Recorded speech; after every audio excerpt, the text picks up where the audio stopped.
Hello friends, Neha એજ્યુકેટરમાં આપનું સ્વાગત છે। આજે હું તમારા માટે લઈને આવી છું કાર્બન ક્યાંથી મળે છે એના વિશેની મસ્ત મજાની ટૂંકી ને ટચ માહિતી, જે તમારી આવનારી એસટીઆઈની પરીક્ષામાં તમને 1 માર્ક આપવામાં મદદ કરશે, રાઈટ।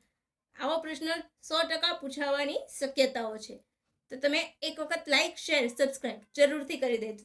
અને હું ફટાફટ હવે ટાઈમ વેસ્ટ કર્યા વગર શરૂ કરી દઈશું। ગ્રીન કાર્બન તો વૃક્ષોમાંથી, જેમ કે નામ છે એમ। બ્લુ કાર્બન એટલે કે ઓશન, સમુદ્રમાંથી, પાણીમાંથી। બ્લેક કાર્બન તો ઈંધણમાંથી। ગ્રે કાર્બન તો ઉદ્યોગમાંથી। બ્રાઉન કાર્બન તો અપૃદહનમાંથી।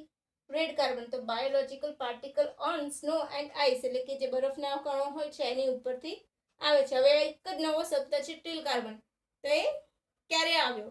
આ બધું તો જૂનું થઈ ગયેલું છે, આપણને ખ્યાલ હશે, પણ આ એકદમ નવો છે, તો આ મોસ્ટ આઈએમપી સમજી લો કે આની પૂછાવાની શક્યતાઓ વધારે છે। ટીલ કાર્બનનો અભ્યાસ એની ઉપર 2024માં પ્રથમ વાર અભ્યાસ ક્યાંથી કરવામાં આવ્યો? તો રાજસ્થાનના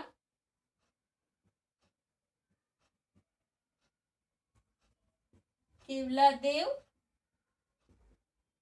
નેશનલ પાર્ક, રાઈટ। હવે જેમ કે આ દરેક એકમાંથી વૃક્ષમાંથી મળે છે, તો ટીલ કાર્બન ક્યાંથી મળે છે? તો વેટલેન્ડ સાઇટ, ગુજરાતીમાં આપણે એને શું કહીશું? આર્દ્રભૂમિ, રાઈટ।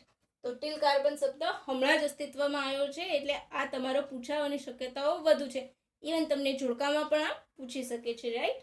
તો તમારો 1 માર્ક તો અહીંયા તમને પાકો થઈ જશે જો પૂછાઈ ગયું તો। હવે ટીલ કાર્બન, આર્દ્રભૂમિનો અભ્યાસ, તો આર્દ્રભૂમિની કાર્બન ઉપર અસર, રાઈટ।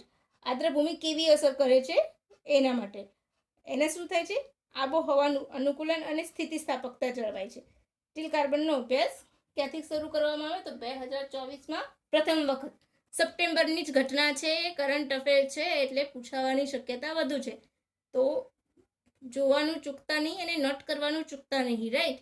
તો મજા આવી ગઈ ને ફ્રેન્ડ્સ? ફટાફટ તમારા કાર્બન રેમ્બો 7 કલર થઈ ગયા। 1 2 3 4 5 6 7 7 કાર્બન એટલે કે રેમ્બો થઈ ગયો આ, રાઈટ।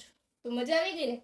તો બસ આવી જ રીતે તમે લાઈક, શેર, સબસ્ક્રાઇબ જરૂરથી કરતા રહેજો, જેથી કરીને તમને મારા આવનારા લેક્ચરની માહિતી મળતી રહે। અને હા, મારું મારું મેં ઇન્સ્ટા આઈડી અને ટ્વિટર આઈડી બંને મેં નીચે હું શેર કરી દઈશ, અને આની પીડીએફ નહીં મળે, આનું તો તમારે તમારી નોટ બનાવીને લખવું પડશે, રાઈટ। તો પ્લીઝ આ તમે આગળ માહિતી પહોંચાડજો, જેથી આવનારી પરીક્ષામાં જો પૂછાય તો બીજાને પણ મદદ મળી રહે। Okay friends, thank you for watching my video, by.